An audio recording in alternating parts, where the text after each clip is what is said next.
আসসালামু আলাইকুম। ইমুতে যদি পাসওয়ার্ড দিয়ে থাকেন এবং সেই পাসওয়ার্ডটি যদি আপনি ভুলে যান, তো কিছুতেই যদি আপনি রিসেট করতে না পারেন, তাহলে আপনি কি করবেন সেই প্রসেসটা আজকে আমি আপনাদেরকে দেখিয়ে দেবো। আপনারা এখানে অনেক কবার ট্রাই করেছেন কিন্তু কোনোভাবে আপনি পাসওয়ার্ডটিকে রিসেট করতে পারছেন না। তাহলে আপনি কিভাবে আপনার ইমো অ্যাকাউন্টটিকে সুরক্ষিত থাকা অবস্থায় আপনি রিকভার করবেন, অর্থাৎ আগের মতো ফিরিয়ে আনবেন, পাসওয়ার্ডটা কীভাবে রিমুভ করবেন, আমি আপনাদেরকে ছোট্ট একটি ট্রিক্স দিব। এই ট্রিক্সটির মাধ্যমে আপনার কিন্তু ইমো অ্যাকাউন্টটি ঠিক হয়ে যাবে। তো সেজন্য বন্ধুরা আপনাদেরকে যে কাজটি করতে হবে, ইমোটাকে আপনারা চেপে ধরবেন। এভাবে চেপে ধরে থাকবেন, থাকার পরে এখানে অ্যাপস ইনফো নামে যে অপশন আছে, অ্যাপস ইনফোর এখানে আপনি ক্লিক করে দিবেন। তো এখানে ক্লিক করে দেওয়ার পরে আপনার নিচে দেখবেন যে ক্লিয়ার ডাটা নামে একটি অপশন আছে, এখানে ক্লিক করে দিবেন। তারপরে এখানে দুইটা অপশন আছে, ক্লিয়ার কেসি এবং ক্লিয়ার ডাটা। আপনারা ক্লিয়ার ডাটাতে ক্লিক করে দিবেন, দেওয়ার পরে ওকেতে ক্লিক করে দিবেন।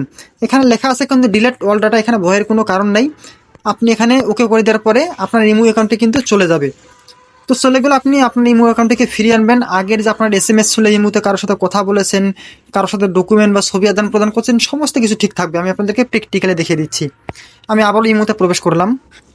এখানে নতুন করে আপনাকে আবার ইমো অ্যাকাউন্ট খুলতে হবে, অর্থাৎ আপনি যে নাম্বার দিয়ে ইমো খুলেছেন সেই নাম্বারটি এখানে প্রবেশ করতে হবে। আমি সেই ইমো নাম্বারটি দিয়ে দিব। এখানে দেওয়ার পর টিকমার্কের উপরে ক্লিক করে দিব, ওকেতে ক্লিক করে দিব।